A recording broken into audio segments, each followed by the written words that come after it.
It's been about 3 weeks since the floodwaters ravaged the town of Craig. The cleanup process still obviously underway, but it's going to take a while.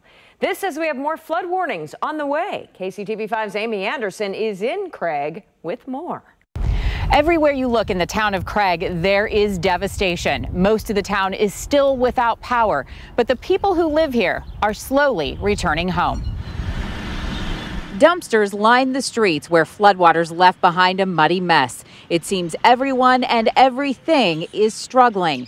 Cleaning companies from as far away as Minnesota have showed up. This group is volunteering their time trying to help the people of Craig. Matthew and Tiffany just recently moved back from California and are now focused on enduring a cleanup effort no one could have predicted. I just wanted to take a bulldozer to it. It was horrible. This is my third flood I've been through now, and 93, and then 11, and now. And it's just, each year it gets tougher and tougher. And everyone here has their eyes to the north, where a major storm could send even more floodwaters back to an area already so hard hit. Coming up tonight at 6 on KCTV5 News, the only school in town is still shut down. We'll tell you what's being done to give the kids who live here a sense of normalcy.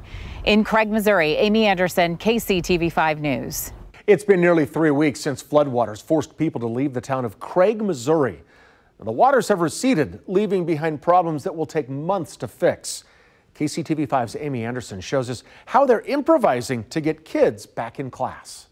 It's bad enough most of the homes in Craig, Missouri flooded. Their school did too. But that's where the community spirit comes in, just inside the doors of this church. To look at it, you'd never know this wasn't a regular classroom, with walls decorated with love by teachers and students eager to learn and see their friends. But this is the River of Hope Fellowship Church, some 15 miles away from the school in Craig where these students were evacuated. It was really scary for the students at first when it happened because they came through our building and told us we needed to leave almost immediately. The levees broke that night, flooding the town. The Craig School has 75 K-12 students. Water ravaged their building. They knew it was serious. Jennifer Dyer is the principal and says the best lesson these students can learn through all of this is one of compassion. I think it's hard and awful, but in a sense, seeing everyone come together at those hard times is just amazing. 61 out of the school's 75 students came back last Wednesday. Others are staying too far away or have already enrolled in another school. Tonight, students and their families will gather here to catch a movie and eat together. They'll also be handing out donations like clothing and toiletries to those who need it.